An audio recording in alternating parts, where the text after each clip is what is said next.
Hi folks, you're with Pacifist today at your Pushback channel, and thank you for joining this audio live stream.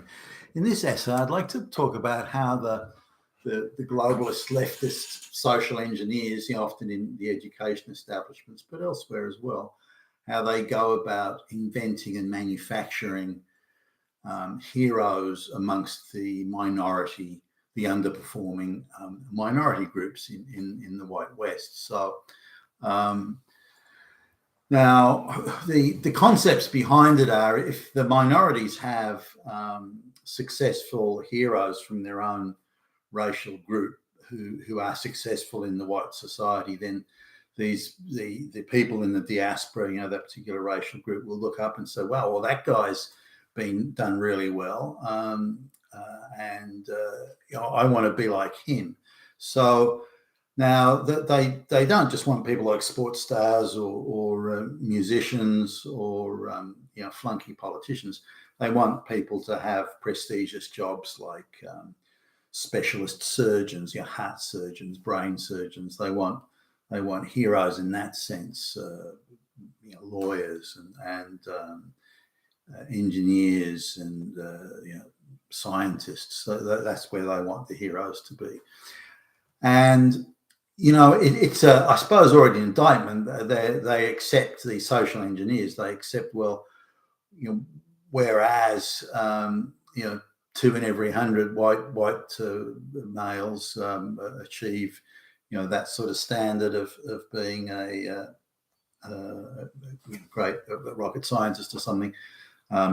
Only much less, 1 in every several thousand of, say, the black community or Arabic or any other racial group, non-white, particularly the brown black skinned people. They don't do so well. So they say, how can we do something about this? How can we create these heroes?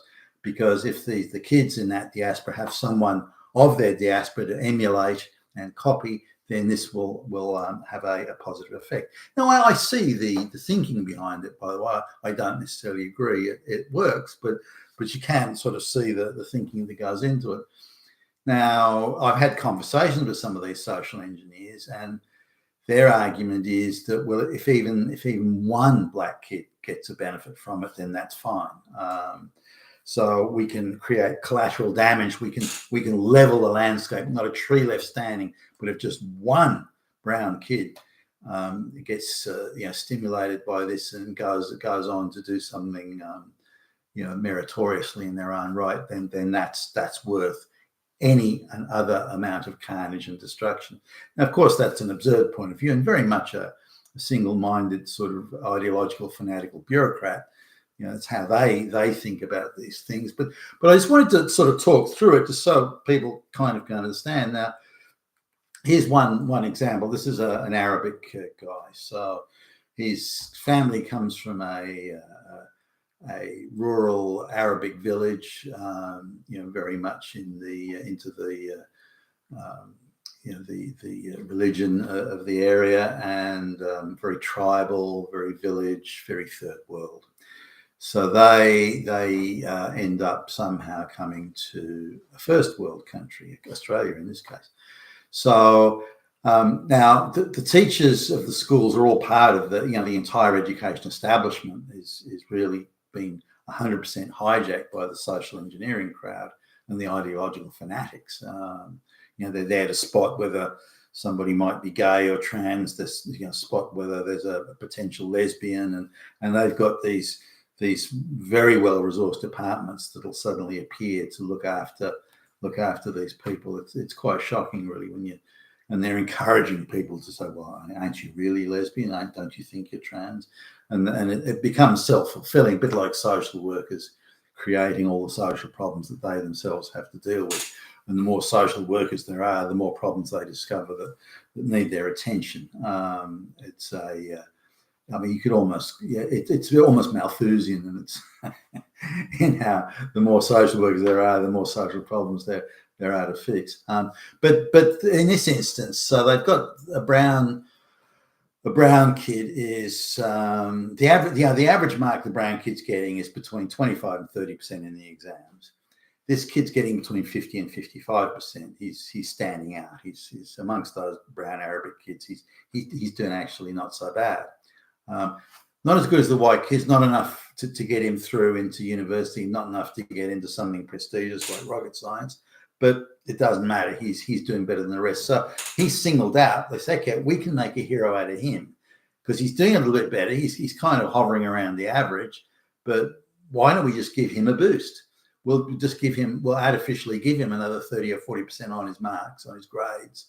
And then that'll be enough to get him through senior high school, into university, and into some prestigious course like medicine or rocket science or whatever. So the kid, say the kid's getting 55, so we'll just add 30 points on. We'll just arbitrarily do it. We'll do it in the back room, add 30 points on. So he's now at 85 points. That qualifies him to go into medicine. So bang, he's into medicine.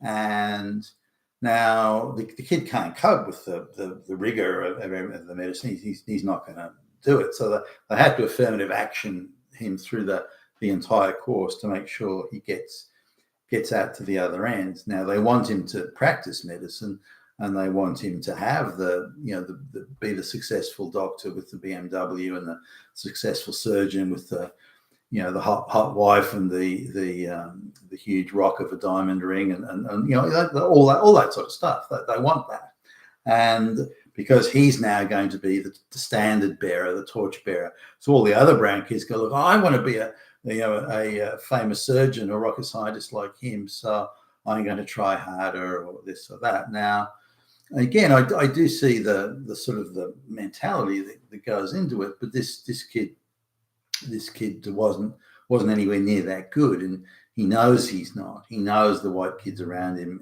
whether it be in high school or in university, they're much brighter than he is. He knows that, and so he drops out. He just can't cope, and he drops out, and so they encourage him to go back by giving him yet more dispensations. They want that poster child. They must have the poster child. So they get him to go back, and then he wins strange scholarships, so he doesn't have the debt that the other kids have to meet. And then they make him a GP. Then he becomes a surgeon for minor practices. So he gets done for the stress of it all. He eventually gets done for being drugged out of his tree when he's performing, trying to perform operations and things like that. And, he's falling with the wrong crowd, just doing way too many drugs. And so the whole thing comes crashing down, and they just put too much pressure on someone who just couldn't cope with it. He just wasn't of that standard intellectually or anything else. Now, they're ruining a lot of people by trying these things, but the desperation to create the poster child is in. Now, it's different if they're putting someone onto the international speaking circuit to just run around saying there are Nazis everywhere. All white people are Nazis, and on to the next 5-star hotel, and you've got the next, because no one's going to question, no one's going to push back, no one's going to ask. So you just go around saying how evil, all white people are Nazis. And that's your job. So you don't have to actually meet any standard. Sure, they'll wave those people through the university system because they want the resume, the CV cred. That person's talking, but look at them. They've got 3 PhDs. They're a published author, and they're this and they're that, and they're so and so. The honorary PhD from Harvard, and they're wow, what a CV. Well, they must be worth listening to and taking notice of. So they artificially manufacture these, but the idea of creating genuine high achieving heroes, it just isn't working. Certainly nowhere near the numbers it needs. Now they could go, rather than just artificially gifting someone 30, 40 points on their grades, why not say, okay, this kid's showing a bit of promise here. Why don't we give them a scholarship for free coaching after school, so that they get good quality coaching, and why not put time into that?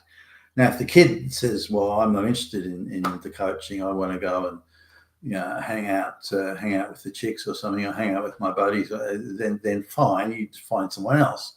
but offer that, help them become successful in their own right and a high achiever on a meritorious basis in their own right. And that's the way to go. Now, it's one that doesn't get the instant results, because you can't say give them 30, 40 points on their grades, and then you've got an instant result which warms the hearts of the social engineers.